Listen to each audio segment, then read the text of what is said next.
ស្ដីអ្នកគ្នានៅក្នុងវីដេអូនេះយើងនឹងធ្វើការសិក្សាតាក់ទងជាមួយនឹង style តែសម្រាប់ style ហ្នឹងតើវាមានន័យដូចម្ដេចហើយគេប្រើប្រាស់វាសម្រាប់ធ្វើការអីគេអញ្ចឹងយើងនឹងធ្វើការសិក្សានៅក្នុងវីដេអូនេះ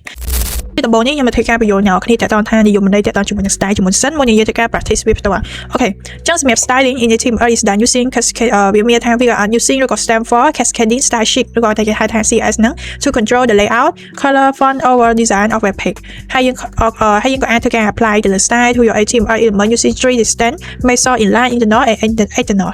ចឹងសម្រាប់ inline internal ហើយជាមួយនឹង external ហ្នឹងតើវាមានលក្ខណៈបែបម៉េចហើយគេសរសេរវាមានលក្ខណៈបែបម៉េចអញ្ចឹងយើងនឹងធ្វើការសិក្សានៅក្នុងវីដេអូនេះអូខេចឹងសម្រាប់ធ្វើការទៅលើគេថាមុនដំបូងគឺទៅ inline style ចឹងសម្រាប់ inline style apply CS rule directly to a single HTML element using the style attribute it's an idea to focus specific chain by difficult to manage a large scale ចឹងសម្រាប់ syntax វាគឺយើងទៅសេវារបៀបជា tag name បែបនេះមានថាយើងធ្វើការទៅសេវាដូចជានៅក្នុងវីដេអូមុនចឹងខ្ញុំធ្វើការទៅសេវាទៅលើ P1 ហើយប្រកាសវាជា style យើងធ្វើការដាក់ color background បែបនេះហើយយើងទៅសេ element content នៅក្នុងហ្នឹងចឹងតើយើងទៅសេវាបែបម៉េចអូខេឥឡូវយើងនឹងសាកទាំងអស់គ្នាអូខេចឹងកន្លែងនេះសម្រាប់ note មួយខ្ញុំហៅថាវាជា internal stylist style បែបនេះអូខេចឹងសម្រាប់នៅក្នុងនេះគឺយើងមុនដំបូងគឺយើងទៅសេទៅមើល P paragraph មួយដែលខ្ញុំថា this is internal style អូខេបែបនេះចុះនៅក្នុងនេះគឺយើងចង់ទៅសេវាជា internal style អញ្ចឹងខ្ញុំអាចធ្វើការទៅសេវាបែបនេះហើយអ្នកនរគ្នាគ្រាន់តែធ្វើការ import ទៅលើអ្វីដែលអ្នកនរគ្នាចង់បានឧទាហរណ៍ថាបើខ្ញុំចង់បានទៅលើ color តែខ្ញុំចង់បាន color ពណ៌អីឧទាហរណ៍ថាខ្ញុំចង់បាន color ពណ៌ pink អូខេរួចខ្ញុំមក stamp យកពី open with light server អញ្ចឹងវានឹងចេញឲ្យយើងវាជាលក្ខណៈ internal style បែបហ្នឹងអូខេអញ្ចឹងខ្ញុំអាចថាការ copy paste វាក៏វាចេញមកបែបហ្នឹងដូចគ្នាអូខេអញ្ចឹងឥឡូវនេះយើងចូលមកកាន់មួយទៀតតាក់ទងជាមួយនឹងអីគេគឺតាក់ទងជាមួយនឹងច្រឡំអ្នកនរគ្នាចឹងគេហៅថា inline style អូខេខ្ញុំច្រឡំធ្វើការ note មួយទាំងអស់គ្នាទៀតគឺតាក់ទងជាមួយនឹង internal style វិញម្ដងអូខេសម្រាប់ internal style ដូចគ្នាឧទាហរណ៍ថាខ្ញុំមានទៅលើ paragraph បែបនេះអូខេចឹងសម្រាប់ internal style គេនិយាយថា internal style is presses CS rule within a style tag located inside the head section of your HTML document this method control the design that single specific web page ចឹងគេថា internal style គេប្រើវានៅក្នុង head ហ្នឹងកន្លែងគេកន្លែងក្បាស់ផ្នែកខាងក្បាលរបស់វាហ្នឹងហើយគេប្រើវាលក្ខណៈបែបជា internal style វាខុសគ្នាត្រង់គេហៅវាមកប្រើវាលក្ខណៈស្រួលជាងណាអូខេអញ្ចឹងវាលក្ខណៈបែបហ្នឹងគឺយើងទៅសេវានៅក្នុង head ក៏បាននេះបានអូខេឥឡូវថាខ្ញុំទៅសេវានៅក្នុង head ដែលយើងទៅសេវាថា style បែបនេះអូខេចឹងសម្រាប់ការទៅសេហៅវាបែបនេះចឹងនៅកន្លែងនេះយើងអត់ចង់ឲ្យប៉ះពាល់ខាងលើនេះចឹងខ្ញុំដាក់ this is internal style អូខេចឹងសម្រាប់ internal style បែបនេះយើងអត់ចង់ឲ្យប៉ះពាល់ជាមួយនឹង inline style ទេនៅពេលដែលយើងហៅអូខេចឹងយើងត្រូវសរសេរវាបែបម៉េចយើងត្រូវការដាក់អីគេដូចវីដេអូមុនគឺខ្ញុំបាននិយាយតាក់ទងជាមួយនឹង attachment identifier របស់វាចឹងយើងអាចហៅវាជា ID ក៏បានហៅវាជា class ក៏បានប្រសិនបើយើងចង់ឲ្យវាលក្ខណៈច្បាស់លាស់ប្រកាសយើងប្រើវាជា ID ឧទាហរណ៍ថាខ្ញុំដាក់ថា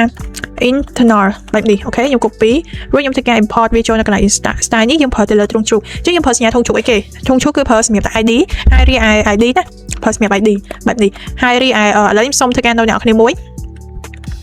អូខេសម្រាប់ ID គឺគេប្រើទៅលើ ID ស្មើនឹងទ្រង់ជ្រូកអូខេរីឯ class គឺស្មើសញ្ញា dot បែបនេះណាយើងត្រូវ note តាមខ្លួនឯងកន្លែងហ្នឹងអូខេអញ្ចឹងសម្រាប់ទ្រង់ជ្រូកខ្ញុំចង់ប្រើវាជា internal ប្រើវាលក្ខណៈជា ID ដែលវាឈ្មោះថា internal ហើយយើងចង់ឲ្យវាចេញគេឥឡូវថាវាចង់ឲ្យវាចេញ color អូខេ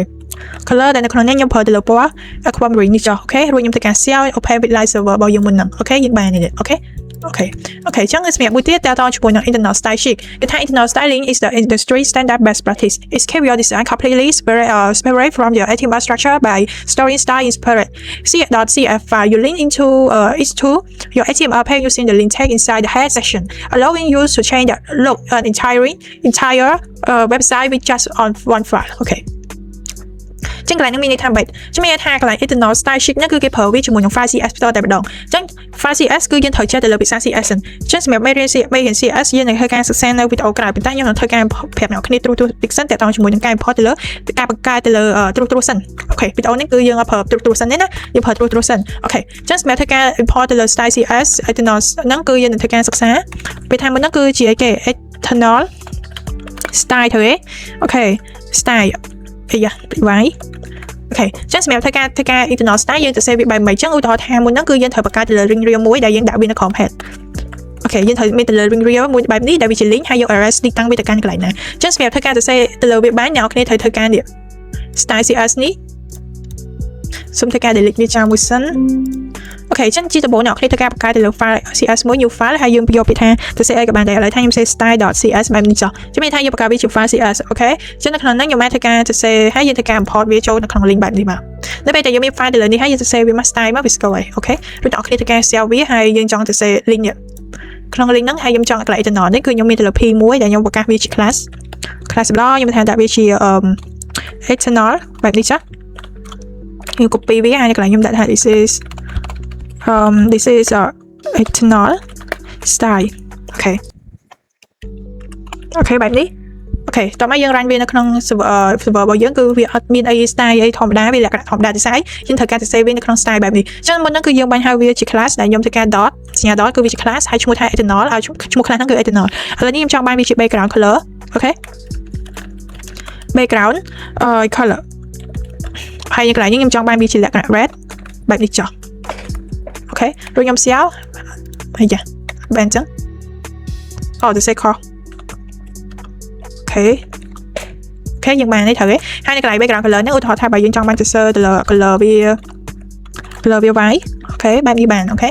ក៏វាចេញឲ្យយើងដែរអូខេអញ្ចឹងនេះគឺជាលក្ខណៈរបៀបវាជា internet style អូខេចុះវីដេអូនេះមានតែប៉ុណ្្នឹងឯងហើយសង្ឃឹមថាជួបអ្នកនរគ្នានៅមេរៀនបន្តបាយ